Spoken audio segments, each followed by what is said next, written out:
The battle at the breach grew more intense by the moment. The Valyrian vanguard, despite their discipline and fire-forged armor, began to falter under the sheer weight of the undead pressing against them. Their lines wavered as the whites surged through gaps created in their defenses. In the chaos, Jon Snow and Robb Stark, leading the Stark vanguard, rushed to fill the breaches, their banners waving defiantly amidst the tide of death. "Hold the line!" Robb shouted, his sword flashing as he cut through the advancing whites. "Push them back!" For Winterfell, Jon, fighting alongside his brother, swung Longclaw with precision, the Valyrian steel blade cleaving through the icy forms of the undead. Despite their efforts, the sheer numbers of the whites began to encircle Jon, isolating him from his comrades. He found himself surrounded by dozens of whites, their hollow eyes fixed on him as they clawed and snarled, closing in for the kill. Above the battlefield, Scourge let out a thunderous roar that shook the air. The colossal dragon, seeing Jon's predicament, descended rapidly, his immense form blotting out the light as he landed with a ground-shaking impact. The force of his landing crushed dozens of whites instantly, and the remaining undead were obliterated as the dragon swung his massive tail and unleashed a roar that sent shockwaves rippling through the icy mist. For a moment, Jon and Scourge locked eyes. The dragon's glowing red gaze met Jon's, and in that instant, there was an undeniable primal understanding. The chaos of the battlefield seemed to fade as the two acknowledged each other, an unspoken connection forged in the heat of the moment. Jon, his instincts driving him, took a step forward and reached for Scourge's massive neck. The dragon lowered himself slightly, allowing Jon to climb atop his armored back. With a mighty beat of his wings, Scourge took to the skies, carrying Jon into the air. The Stark bannermen and other soldiers on the battlefield looked up in astonishment as Jon Snow, the bastard of Winterfell, rode the dragon into the fray. From a distance, Varros, standing near the rear command post, saw the scene unfold. A faint smirk crossed his face, his fiery eyes glinting with intrigue. "The blood calls," he murmured to himself, as though he had expected this moment all along. On the front lines, Ned Stark, standing beside the King's Column, caught sight of the dragon ascending with Jon on its back. His eyes widened in disbelief, and he muttered, "Is that Jon?" Robert Baratheon, gripping his warhammer and surveying the battlefield, turned sharply at Ned's words. He squinted at the sky, his expression shifting from confusion to outright astonishment. "By the gods, Ned, what's your bastard doing atop that dragon?" Ned, still processing the sight, shook his head. "I don't know, Robert, but it seems the gods have chosen him for something greater than we ever imagined." As Scourge soared above the battlefield, Jon adjusted to the sensation of riding the dragon. He gripped the ridges of Scourge's neck tightly, his instincts and the primal connection guiding his movements. The dragon responded to Jon's will, banking and diving as he surveyed the chaos below. The whites, emboldened by their numbers, pressed harder against the living forces. But the sight of Scourge, now guided by Jon, brought a surge of hope to the defenders. The dragon unleashed torrents of fire, his flames carving through the ranks of the undead and creating fiery barriers that slowed their advance. Jon, atop Scourge, raised Longclaw high, the Valyrian steel blade gleaming in the light of the dragonfire. The soldiers below cheered, their voices rising above the din of battle.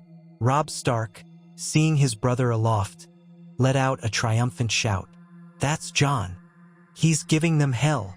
Ned, still standing beside Robert, couldn't help but feel a mixture of pride and unease. "He was always meant for more," he said quietly, almost to himself. Robert, grinning despite the chaos, bellowed, "Well, if your bastard can ride a dragon, Ned, maybe he's more Stark than Snow after all." The battlefield erupted with renewed vigor as the living forces rallied behind the sight of Jon Snow and Scourge. The Night King, watching from a distance, turned his icy gaze skyward, his expression unreadable. For the first time, it seemed the tide of the battle might shift in favor of the living, but the true test was yet to come. The battlefield roared with chaos and fire as Varos, atop Maelstrom, and Jon Snow, atop Scourge, descended upon the breach in the wall. The destruction was immense. Wildfire and dragonfire had turned the icy expanse into a scorched wasteland littered with the remnants of wights. Yet amidst the destruction, the Night King stood, injured from Maelstrom's prior blast. His icy armor cracked, but his icy blue eyes burning with rage. His expression twisted into a snarl, a rare display of emotion as he watched the two dragons approach. Varos, sensing the critical moment, urged Maelstrom forward with breathtaking speed. The massive dragon descended directly toward the Night King's position, his fiery eyes glowing brighter with each passing second. Scourge, circling above with Jon Snow, unleashed torrents of fire, burning through waves of wights that tried to converge on the breach. Jon, his focus sharp, wielded Longclaw, directing Scourge's attacks with a combination of instinct and determination. As Maelstrom landed, his immense form crushing the icy ground beneath him, he released a devastating torrent of fire toward the Night King's personal guard, the elite White Walkers who stood flanking their master. The fire surged with such intensity that it turned the White Walkers into ash within moments, their icy weapons shattering into nothingness. The wights closest to the Night King were also obliterated, their forms disintegrating in the heat. But the Night King himself remained, untouched by the inferno.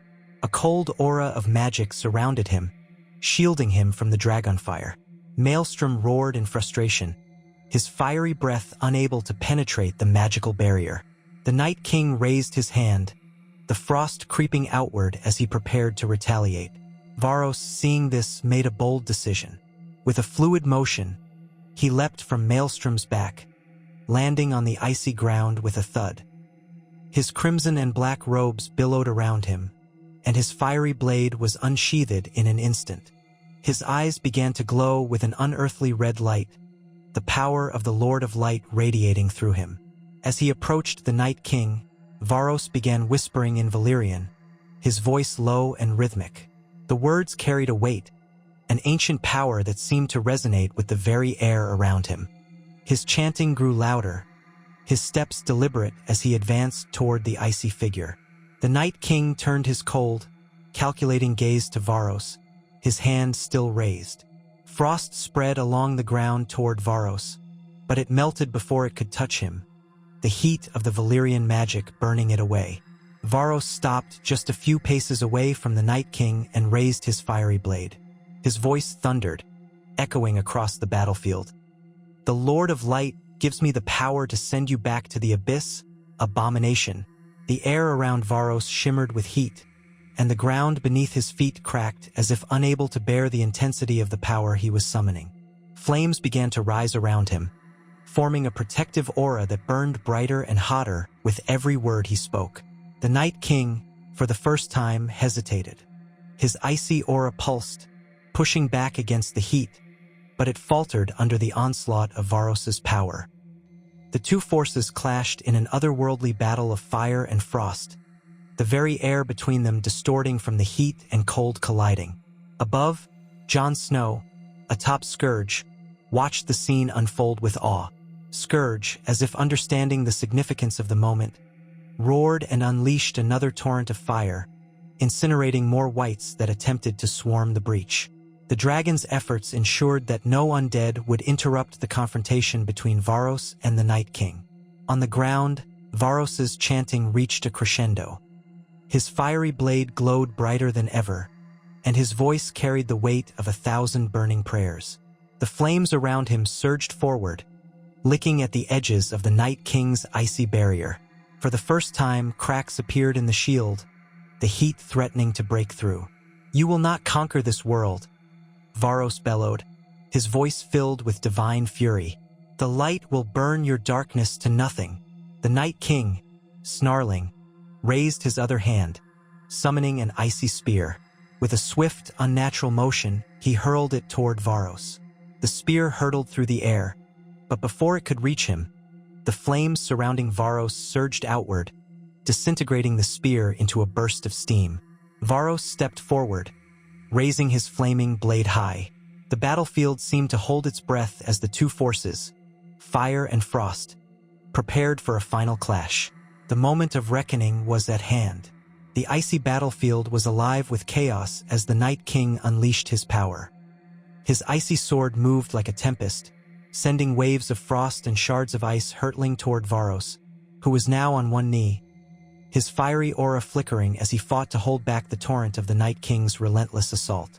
Each strike from the icy blade felt like it would shatter the ground beneath him, and the once immovable Valyrian sorcerer began to waver. The Night King advanced slowly, his glowing blue eyes locked on Varos, his expression cold and unyielding.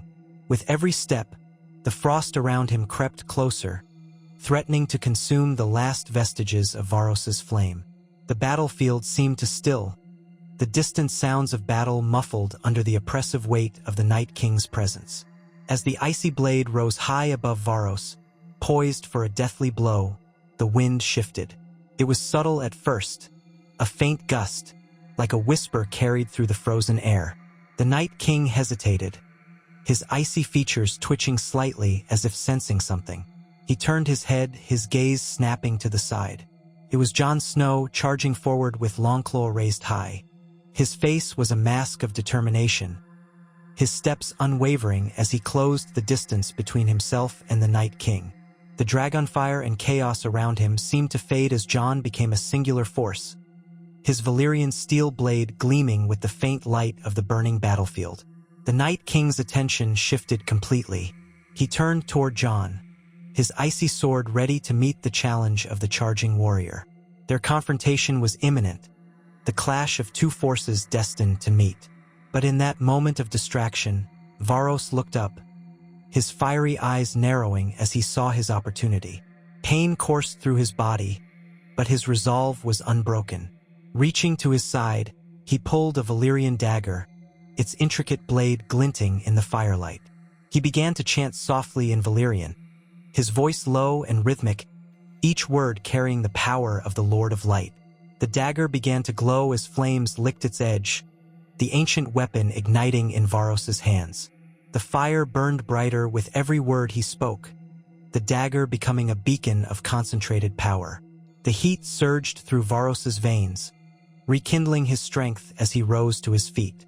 Jon and the Night King clashed, Longclaw meeting the icy sword with a deafening crack.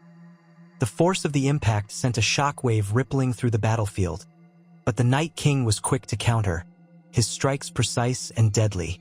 Jon parried with skill, his focus unshakable, but it was clear he was buying time, holding the Night King's attention for the critical moment.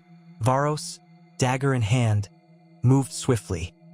He closed the distance between himself and the Night King, the flames of his blade reflecting in the icy mist that surrounded them. His chanting grew louder, each word resonating with ancient power as he raised the dagger high. The Night King, sensing the danger too late, turned just as Varos plunged the flaming Valyrian dagger into his back. The blade pierced through the icy armor and into the core of the Night King's being. For a moment there was silence, a stillness that felt like the world itself had paused. Then came the explosion. The Night King's body erupted in a violent torrent of ice and frost, the force of the blast sending shards of ice flying in all directions. The ground beneath them cracked, and an unnatural wind swept through the battlefield, carrying with it the cries of the whites as they began to collapse. Everywhere, the whites fell, their glowing blue eyes extinguished as their icy forms crumbled into lifeless heaps. The giants and grotesque beasts, once unstoppable, collapsed where they stood, their frozen bodies dissolving into nothingness. The battlefield, moments ago a scene of chaos and death, became eerily quiet as the undead army was no more. Varos stood amidst the icy remains of the Night King, his breathing heavy, the flames of the dagger slowly fading. Jon Snow, still gripping Longclaw, looked around in disbelief as the vast horde of undead that had threatened all of Westeros simply ceased to exist. On the distant front lines, Robert Baratheon, Ned Stark, and the other commanders watched in stunned silence as the battle came to an abrupt end. Robert, lowering his warhammer, muttered under his breath, "By the gods! It's over. Ned's gaze shifted to Varos and Jon in the distance, his voice filled with a mixture of relief and awe. They did it. Varos, his strength nearly spent, dropped to one knee, the weight of his actions pressing down on him. He glanced at Jon, who approached cautiously, his expression unreadable. For a moment, their eyes met, and the unspoken understanding they shared earlier deepened. Jon offered his hand, helping Varos to his feet. "You ended it," Jon said, his voice steady. Varos nodded, his fiery eyes dimming slightly. "We ended it." The victory was complete, but the cost was evident. The survivors of the living forces began to regroup, their cheers of triumph echoing across the battlefield. The threat of the Night King was no more, and with his fall, the realm of the living had been saved, for now.